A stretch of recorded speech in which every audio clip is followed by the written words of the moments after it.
Dip, dab.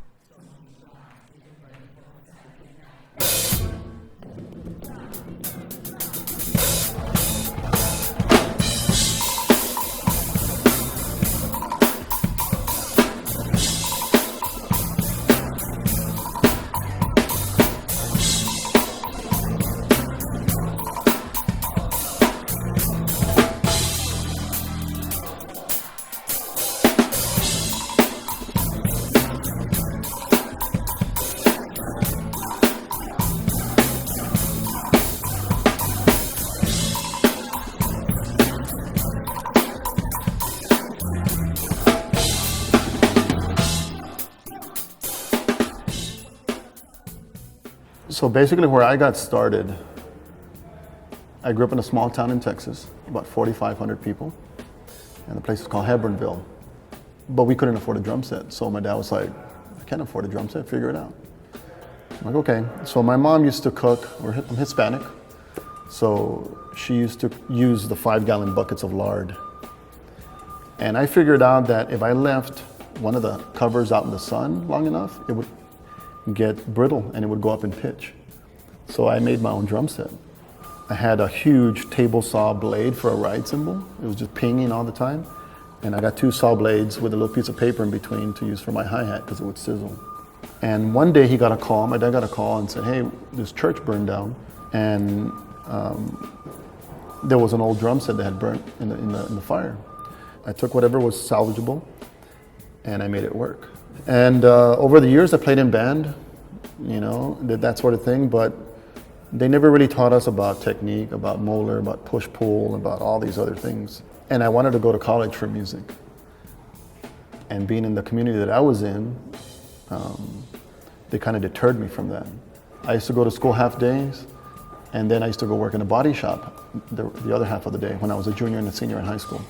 And they're like, you're really good at that, you should keep doing that. And you know, don't go to school for music, music's really tough, you're never gonna make it, you know, it's a hard life or whatever.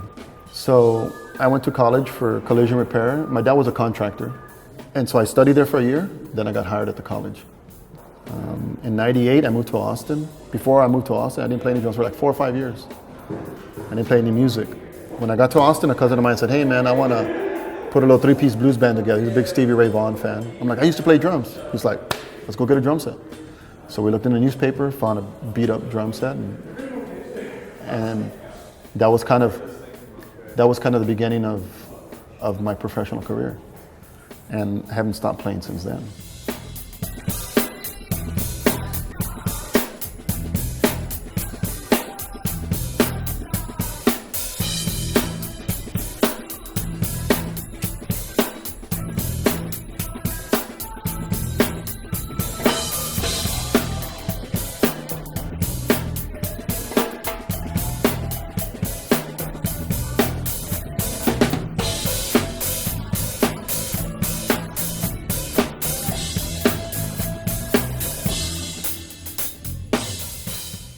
I got a call that I wanted to do a gig in Houston. A buddy of mine from LA goes, hey man, you want to do this gig? It pays, you know, so much a week.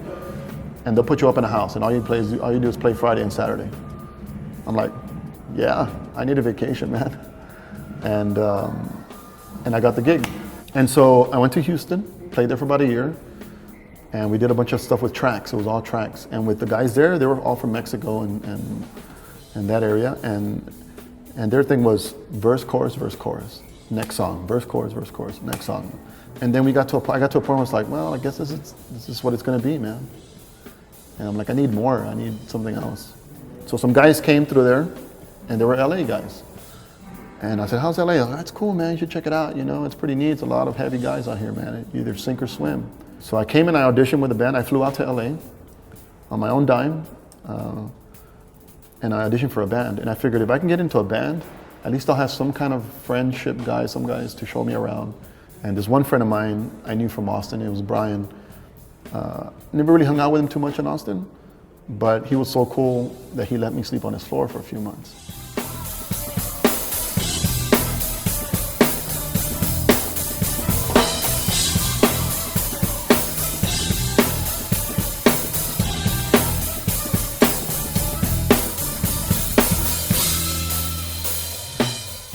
And through that buddy of mine, Brian, he's like, you got to come by this shop I'm hanging out at. And so the folks there at Chad Sexton's Drum City, that's what it was called, owned by Chad Sexton, the drummer from 311, and Linda and Mac. Linda being his mom, they were really cool. And they were a big part, I guess, of my so-called success. And I would go in there on the weekends and just hang. And at first I would just hang, and she says, well, do you want to work on the weekends? I'm like, sure. So I work at a body shop all week. I had to be at work at 7 in the morning, paint 5 or 6, 7 cars a day, get out at 5 in Culver City to drive to the valley, which was a nightmare. And then I would work Saturdays and Sundays at the shop. But I used to sit in the paint booth with my headphones on, listening to music and thinking, I could be painting in Texas. I can go somewhere else and paint. I didn't come to LA to paint cars. Because ever since I was a kid, my dad was like, hey man, if you're gonna do anything in your life, anything, whatever it is that you want to do, you got to do it well, man. Do it to the best of your ability. Just whether you're digging a ditch, whether you're putting roofing on, pouring concrete, buildings, whatever. That's what you got to do.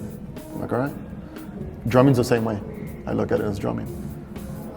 As you got to be precise, but you got to have your own thing too, a little bit, I think.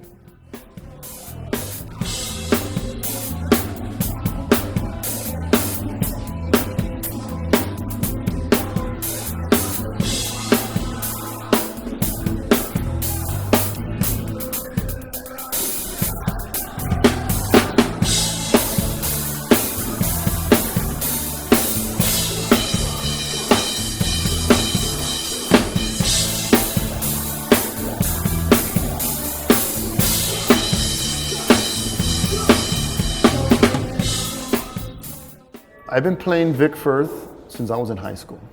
And over the years, that's what I would play. When I started working at the shop, we started checking out other stuff. You know, different heads, different cymbals, different sticks, because we had to sell. Obviously, we had to know what we're selling. And then you started comparing them, started rolling them over, like, this looks kind of like a banana, it's got a lob to it. I'm like, all right, what about this? No, this one's kind of weird. And, you know, and they'd always be weird. They would be weighted differently. You look at the tips, and the tips are a little bit different. Like, oh, I'm not gonna, nah, it's cool, man. I'm gonna stick to what I know. And I still do.